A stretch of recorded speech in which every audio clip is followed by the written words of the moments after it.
యేసు రక్తమే జయం పరిచర్య ప్రియ రక్షకుడైన యేసుక్రీస్తు నామమున ఈ ఉదయకాలమున మీ అందరికీ శుభములు కలుగునుగాక. సియోనులో యెరూషలేములోనే యొక్క జనము కాపురముండును. జనమా, నీవొక మాత్రము కన్నీళ్లు విడువవు. ఆయన నీ మొర విని నిశ్చయముగా నిన్ను కరుణించును. ఆయన నీ మాట వినగానే నీకు ఉత్తరమిచ్చునని దేవుని వాక్యం సెలవిస్తుంది. నా ప్రియ సహోదరి సహోదరులారా, ఎంతమంది మనుషులు నీ మాట విని సమాధానం నీకు ఇచ్చారు? ఏ వ్యవస్థ నీ పనిని గుర్తించి నీకు వెంటనే పని ఇచ్చింది?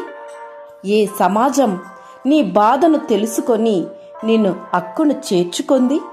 ఎవ్వరూ లేరు. ఎవరు నీలో ఉన్న చెడును గ్రహించి దానిని మంచిగా మార్చుటకు సాహసించారు? అటువంటి ప్రయత్నం ఎవ్వరు కూడా చేయలేదు. కానీ యేసుక్రీస్తు అను మనిషిగా వచ్చిన దేవుడు తప్ప ఎవరు నీ అవసరతలను గుర్తించి నీతో మాట్లాడలేదు. ఎవరు నీలో ఉన్న ఆ పాపమును తీసి నిన్ను పరిశుద్ధపరచడానికి ముందుకు రాలేదు. నిన్ను క్షమించే ధైర్యము ఎవ్వరికి కూడా లేదు.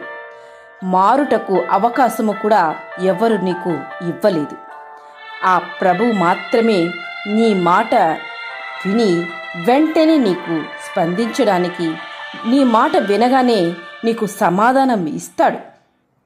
ఆ విశ్వాసము నీవు ఆయన పైన ఉంచినట్లయితే తప్పక నీ కన్నీళ్లను తుడుచు దేవుడు ఆయన నీ పక్షానే ఉన్నాడని నీవు గ్రహించు. నీ ప్రతి వేదనను తొలగించి, నీవు వేదన పడుచున్న సమయంలో మనుషులు నీ హక్కున రాకపోయినను దేవుడు ఆ ప్రభువైన యేసుక్రీస్తు నీ పక్కనే ఉండి నీ ప్రతి సమస్యను తీర్చి నిన్ను తన హక్కును చేర్చుకొని తన కౌగిటిలో చేర్చుకోవడానికి ఆయన ఆశతో కరములు చార్చి నీపై ప్రేమతో నిన్ను చూస్తున్నాడు. అది గ్రహించి ఆయన వైపు చూడు.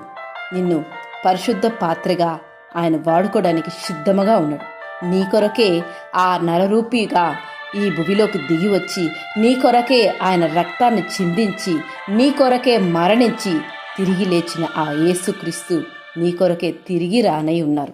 ఆ ప్రభుని ప్రేమను గుర్తించు. దేవుని యొక్క సమాధానం నీకు తోడై ఉండునుగాక. ఆమేన్. యేసు రక్తమే జయం పరిచర్యలో మీ సహోదరి. God bless you.